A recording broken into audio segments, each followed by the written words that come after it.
Hey guys, let's go Danconia and welcome back to the Overwatch League Roundup 2020 Countdown Cup Team of the Week APAC.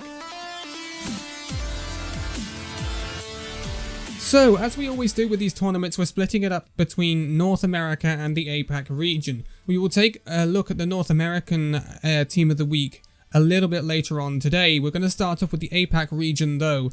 And APAC has been quite clear-cut. We've seen dominance from the Shanghai Dragons in this region, and so they are going to feature quite heavily during this Team of the Week.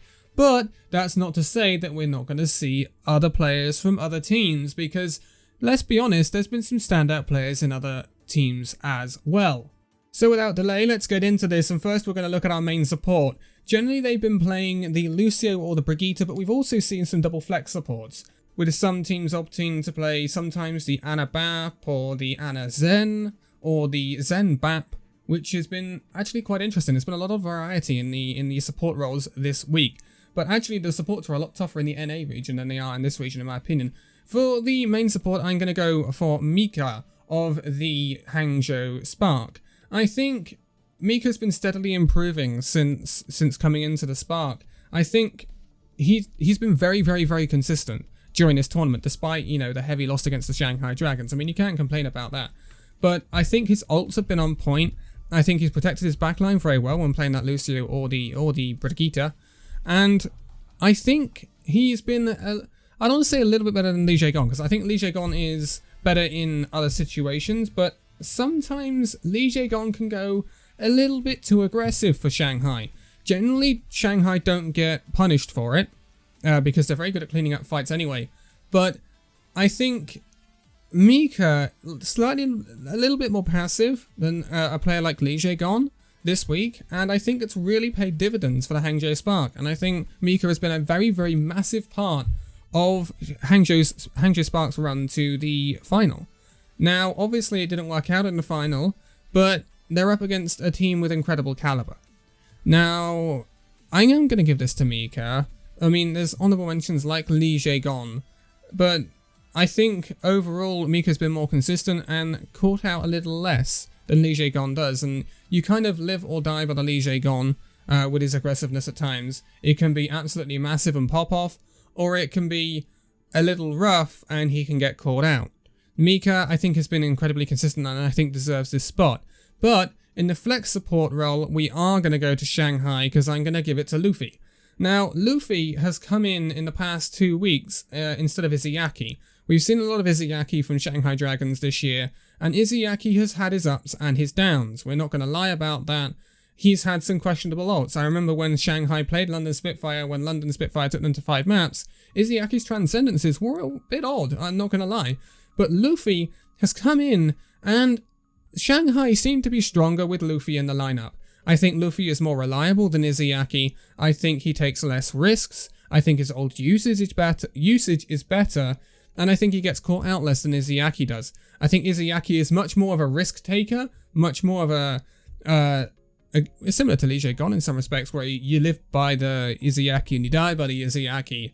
And I think sometimes Shanghai can be a little bit iffy with Izayaki in the lineup, but Luffy has come in and stabilized that, and Shanghai have torn apart this tournament, and I think it's off the back of a much more reliable flex support in some respects. We know how good Void can be, we know how good Fearless can be, Fletter, Lip, but the only questions I had over this Shanghai squad were their support line. Li Jaegon is fantastic, even if he does get a little bit aggressive at times, but I did have questions over Izayaki. This week has really put that to bed for me with Luffy coming in. They look so stable with Luffy at the back. So yeah, I think Luffy is great, and I think he deserves this spot for this one. Bebe had a good show for the Hangzhou Spark. Again, we've seen great play from the supports at Chengdu as well, but I think Luffy has stood out amongst the crowd right now. Moving to our off-tank role then, and we actually move away from Shanghai. I will give Void an honourable mention, because Void is definitely overall, in terms of, should we say, flexibility, I think he is the greatest, not the greatest, that's the wrong word, but the best off-tank in the region. I think Void is really, really good. But in terms of this week alone, which is what this team of the week, obviously, considering its name, goes off of, I'm going to give it to Late Young of the Chengdu Hunters, because I don't think the Chengdu Hunters look anywhere near as good without Late Young in the side when they put Elsa on the off tank. And we've seen this kind of all season since Late Young has been in on the Zarya, and yes, Late Young is kind of just on the Zarya at times, but he looks fantastic on the pick. And I think he is a absolutely monumental part of what Chengdu Hunters have been doing in recent weeks. Yes, Chengdu Hunters didn't get past the Hangzhou Spark in the end, but it was fairly close.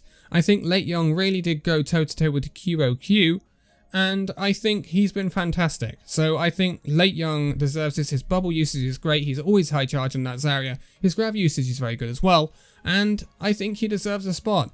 If I was talking about like team of the season, then obviously Late Young wouldn't be in the conversation because of his lack of flexibility and his lack of play time. But just because of this team of the week, I think Late Young has really stood out, so I think he deserves it. Now moving on to our main tank, and let's go through the honourable mentions first. First of all, Chengdu Hunters and Elsa. Now, yeah, it's a bit odd for me to say, well, Elsa is an honourable mention in the main tank role, because, yeah, I know, that's really, really odd. But the Chengdu Hunters decided to put Elsa in on the Winston against London Spitfire, and I actually think he looked pretty good. I think he may have been grinding it in some off time, and he looks like he's quite good at the role. And I was rather surprised to see Chengdu Hunters revert back to playing Aiting against the Hangzhou Spark instead of playing Elsa. I think he kind of earned a second chance at trying to turn that series around. And yeah, I mean, I wanted to give him an honourable mention because I thought his Winston was actually pretty damn decent. He could actually be perhaps maybe the best Winston player on the Chengdu Hunters, which is odd considering he's an off tank. But talking of Winston players, Gushui of the Hangzhou Spark has been great. Gushui is one of the best Winstons in the world. Please do try and change my mind. And he was one of the potential players for MVP last year. And it shows that he still has his pedigree because he's been really, really good for the Hangzhou Spark this week. He's been on the Winston mainly, but also his Orisa has been very, very consistent as well, which has always been kind of a downside for Gushui. He's got a decent Reinhardt, he's got a great Winston, but his Orisa is like, it's okay. But I thought he was actually pretty good this week, so I wanted to give him a shout out as well. But can you guess who's going to get the main tank? Yeah, the guy who didn't get a single nomination in the MVP award, which triggers me no end. It's Fearless of the Shanghai Dragons. I don't think there is a main tank, not just in APAC, but I don't think there's a main tank that can in the entire league that can contest Fearless right now. He is absolutely fantastic. His Winston does not fail to get value whenever it comes out, whether it just be with the Tesla cannon, whether it be through a Primal Rage. He is all the time getting 2 or 3 Ks with his Primal Rage. It is fantastic the amount of value he gets out of that ultimate, which sometimes is very often just used as a displacement ultimate. So, Fearless, his leaps are great, his bubble usage is great. He is one of the best, if not the best, Winstons in this league. His Reinhardt is great. We haven't seen much of it, but it's great. His Orisa, which obviously we've seen a little bit of, just a little bit, you know, it's been improving, because it was originally thought that Orisa would be sort of Stand 1's sort of way into the team, but I don't believe that anymore. When we see Stand 1 in for the Shanghai Dragons, he is not great. They tend to lose with Stand 1 in the lineup. I think Fearless has been improving a lot on the Orisa, especially of late, and I don't see any reason to bring in Stand 1 anymore. I think Fearless's Orisa has actually been great. It's been great over the past month or so, and so it puts him really at the top echelons of what we call main tanks at the moment. And he's one of the few main tanks that has quite a massive impact on a match, which we don't see a lot of. If I was to talk about main tanks that have a massive impact for their team, I'd be talking about Smurf. I'd be talking about Sado at the Philadelphia Fusion, and in that category, I would now be putting Fearless, because Fearless is always getting value for the Shanghai Dragons. And it was no more evident than this weekend where we saw Fearless just run the show at times for Shanghai. So that's why he deserves this spot. For goodness knows how many times he's had that spot now. Fearless, you kind of need to calm it down, dude. Calm it down. You can't keep giving it to you every single bloody time. Anyway, moving on to the DPS, we're sticking with Shanghai because our sort of... The DPS gets a little bit murky these days because it's not quite clear. Like, we used to have Reaper and Mei, or McCree and Mei, so we had like a hit scan and we had a utility, but it's not so clear at the moment. We're seeing some double hit scan, we're seeing some Genji McCree, we're seeing Genji Tracer, we're seeing Genji Sombra, we're seeing all sorts of different stuff, and so Genji Widowmaker, Genji Ashe, and so these players have to be actually quite flexible. And talking of flexible, let's talk about Fletter, shall we, because he's going to get this first slot for the DPS. Fletter is absolutely phenomenal. He's been phenomenal during this Countdown Cup for Shanghai, because we know Fletter's great on hitscan. We know Fletter's great on a lot of DPS heroes. We know he can whip out a Widowmaker when he needs to. That 4K on King's Row. Let's just talk about that. But we also know he's got great projectile heroes as well. But what we were worried about Fletter with is the Genji, because when we've seen Fletter run the Genji for Shanghai Dragons, it hasn't looked great.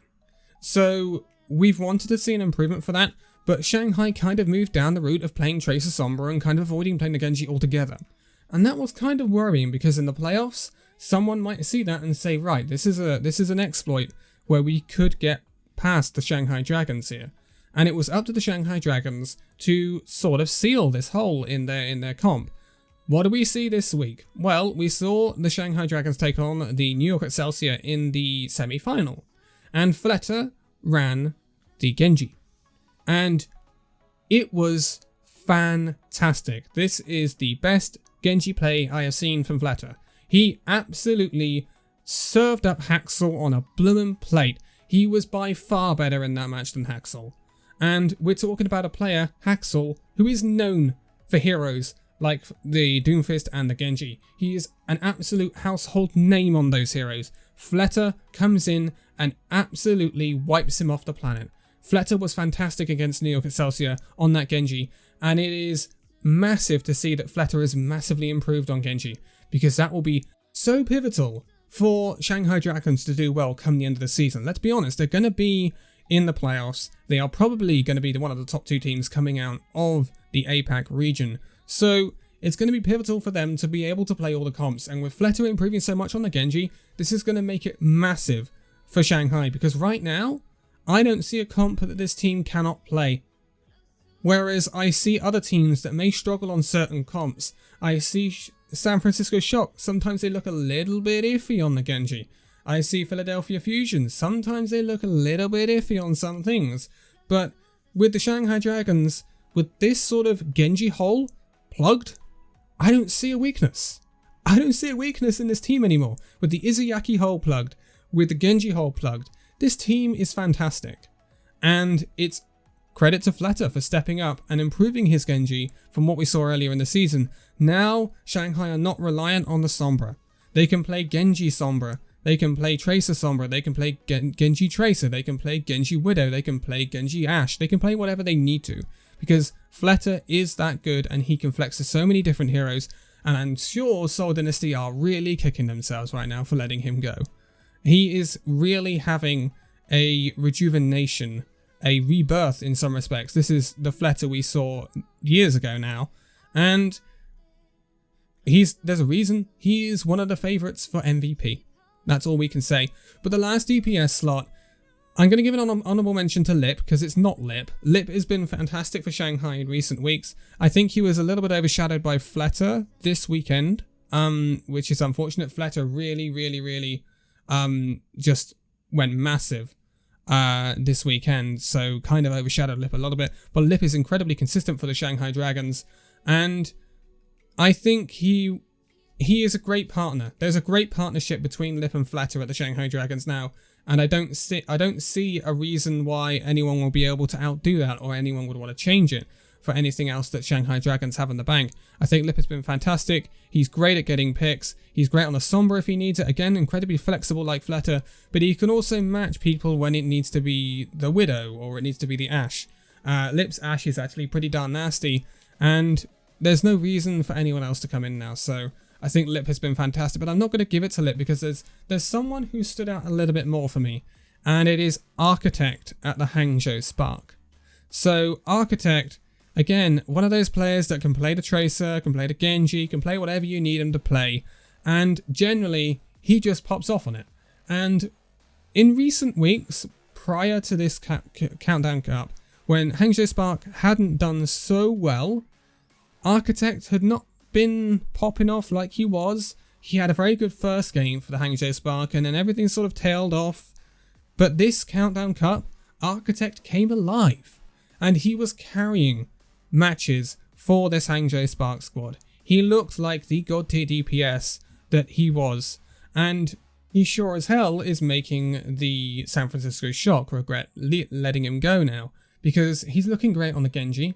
His dash resets are good. He's getting value outside of Blade, which is something I always criticize some Genji players for, like Tuba, who generally only get value from their ults, and that's not great from a Genji player. You want them to be able to capitalize on opportunities. You want them to be like a Tracer, get in the backline, finish off kills, whether it be with the shurikens, whether it be dash resets, and some Genjis have been doing that incredibly well this weekend. In APAC, it stood out to me that Architect and Fletter were doing it really well. Haxel did it kind of well, but he wasn't able to match Fletter. And when it comes to the Blade, they were always fantastic. And so, Architect is going to get this spot for me. This rounds out the Team of the Week for the APAC region. So it's Mika, Luffy, Late Young, Fearless, Fletter, and Architect. 3 Shanghai Dragons players. 2 Chengdu Hunters players. No, 1 Chengdu Hunters player and 2 Hangzhou Spark players, sorry. And I think that's pretty fair. I know some people don't like to see like 3 or 4 players from one team specifically, but I have to go on the best individuals for each role during that week. And in APAC, I don't think anyone can really argue that, well, I could have put literally every single player from the Shanghai Dragons team and we could have had a whole squad for this Team of the Week being Shanghai Dragons. There's an argument to do that. And that's why so many of them have got honourable mentions as well, like Void and Lip. I've mentioned Li Gong, and Luffy got the role as well. So I have gone for a bit of variety. I honestly think these picks are good, but you know, I know it's not always great seeing multiple members from one team, but also I can't say, well, I'm going to take one player from different teams, because if I only have one player from each team, then in this Team of the Week I'd start having to put people in from like Seoul and London. And I don't think that would be fair because I don't think they've been particularly brilliant. So, yeah, that's what I'm going to say for that one. A little bit later on, we will take a look at North America, which is very, very interesting. And it's a lot more variety in North America than in this one. And there's a lot of difficult decisions in North America as well, because there's been so many good players that have popped off. Support is one of those roles. And so I think it's been a fantastic week in North America, and we will see what happens for that Team of the Week. But for now, thank you guys so much for watching this video. If you'd like to give a like, subscribe if you're new, and I'll see you in the next video. See you then.